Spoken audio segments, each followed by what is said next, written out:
Jangan lupa like, komen, dan subscribe channel YouTube TVRI Bengkulu dan nyalakan lonceng notifikasinya.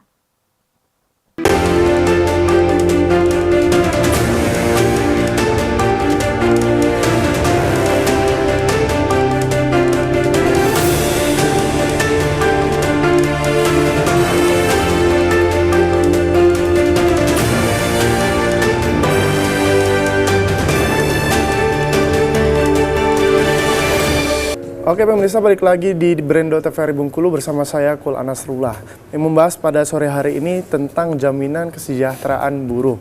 Kita beralih mungkin ke Pak Adran Holik lagi gitu, bahwa tadi mungkin masih terjeda oleh iklan tadi statementnya bahwa ya memang harus merubah mindset untuk kita bisa mesejahterakan diri sendiri juga gitu kan Pak.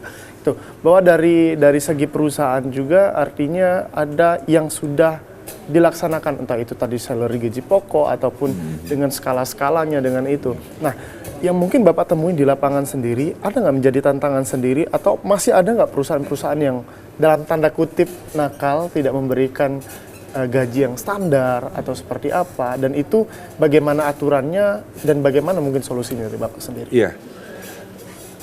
Satu, pengusaha itu nggak semuanya orang baik. Iya. Harus diakui. Ya. Nggak semuanya juga orang jahat, kan seperti itu. Tapi kita kembali lagi begini, yang namanya berusaha ya, kalau dia tidak mentaati aturan yang ada, dia pasti akan hilang sendiri. Hilangnya bisa karena ditinggalkan oleh karyawannya, atau ada tindakan-tindakan hukum terhadap mereka, dan seperti itu.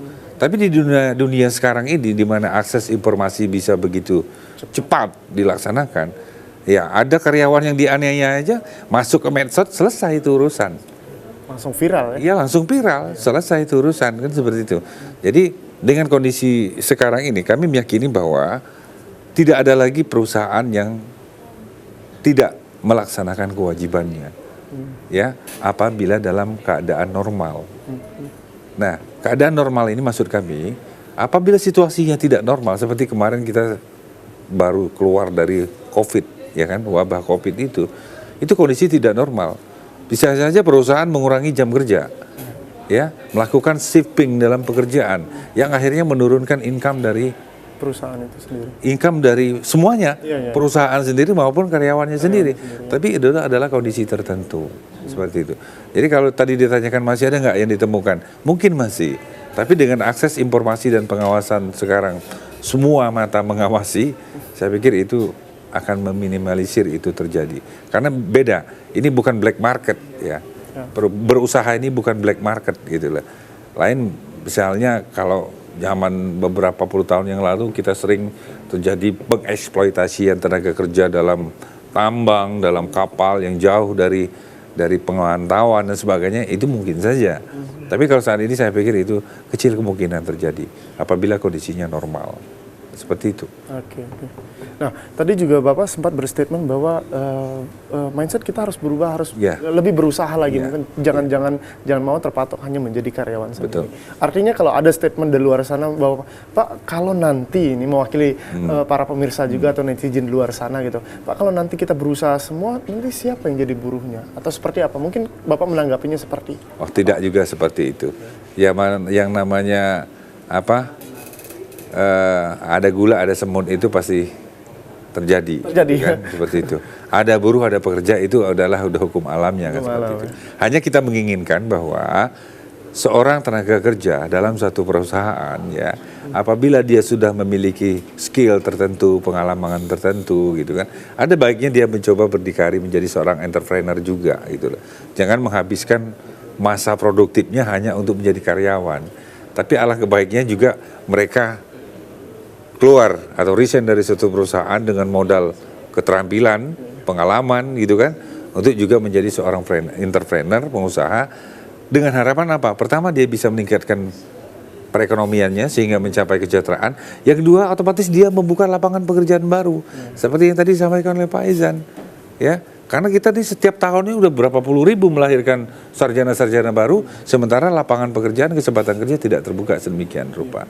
Jadi harus ada pergeseran mindset dari seorang karyawan menjadi seorang entrepreneur. Gampang, tidak gampang. Tapi apabila sudah memiliki skill, sudah memiliki pengalaman, dia harus berani. Di sini juga mungkin perlu sektor perbankan mendukung, termasuk juga pemerintah harus memfasilitasi itu juga. Mungkin demikian. Agar lebih berkembang lagi. Betul. Gitu. Jangan hanya mengandalkan lapangan pekerja atau perusahaan yang ada, tapi harus ditumbuhkan perusahaan-perusahaan baru, lapangan-lapangan pekerja baru. Pionir-pionir baru atau peluru-peluru baru lah nanti untuk kita bersaing betul, di negara luar juga gitu. Mungkin kita beralih ke Pak Izan gitu kan. Pak Izan, kalau ditanya tentang permasalahan, artinya kemelut permasalahan ini sangat berkesinambungan dan yang paling menjadi dampak juga para buruh dan pekerja itu sendiri. Kalau dari kacamata Pak Izan sendiri, untuk solusi permasalahan kesejahteraan sendiri, bagaimana? Ya,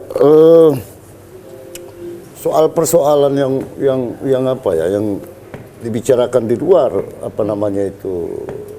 di luar hal yang resmi lah bahasanya, di bisik-bisiknya di mereka itu.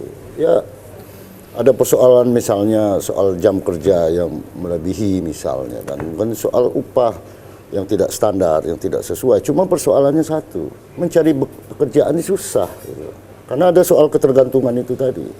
Orang kalaupun tidak sesuai dengan upah minimum misalnya, kalau pekerjaan lain tidak ada, mau bertahan di sana? Iya, harus bertahan karena mau makan, mau minum, nantilah soal upah minimum.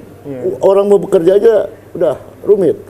Nah, kemarin aja misalnya di akhir tahun ini misalnya, kita lihat orang buka lapangan kerja di bidang pemerintahan. Bayangkan, membludak orang untuk ikut di pemerintah. Ketergantungan jadi cukup tinggi. Sehingga menghilangkan soal kemandirian. Nah, seharusnya kalau di tempat lain untuk di sektor negara orang nggak banyak minatnya. Kalau di sini itu sama dengan masuk lubang jarum.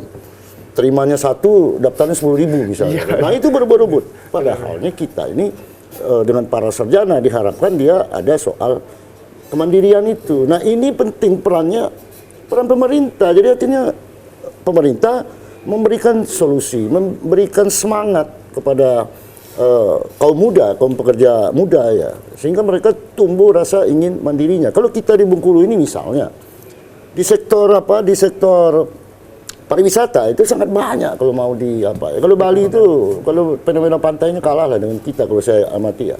Jadi artinya masih banyak potensi dan peluang. Nah, para muda ini harus mandiri juga. Ya, kalau orang tuanya tanahnya masih banyak, ngapain lagi ya? Itulah sebenarnya diolah dengan baik ya kan, sehingga nanti tumbuh pengusaha-pengusaha muda di desa misalnya. Nah, kalau kemarin itu orang bicara satu desa misalnya ada beberapa sarjana kan yang harus muncul dan segala macam, nanti itu dilatih dengan baik sehingga muncul pengusaha-pengusaha di desa itu. Nah, inilah sebenarnya peran pemerintah. Ya, pemerintah itu suruh bekerja untuk masyarakat, bukan untuk dirinya sendiri. Karena mereka digaji oleh negara. Jadi artinya itu yang penting buat kita ini. Bukan hanya soal kita bicara bagaimana pekerja sejahtera, bagaimana BPJS dibayar dengan taat dan baik. Kalau mau dihitung berapa subsidi sumbangsi pekerja ya kan kepada pihak BPJS. Triliunan itu duitnya. Ya kembalinya ya belum tentu kembali sesuai dengan harapan masyarakat ya kan. Tapi ditahan orang yang sakit Pak, juga kita harus jeda terlebih dahulu gitu kan. Nanti kita lanjutkan di segmen terakhir gitu. Kalau masih ada yang mau memberikan kesimpulan nanti di segmen terakhir kayak gitu. Dan untuk para pemirsa jangan kemana-mana, tetap di TVRI Bengkulu.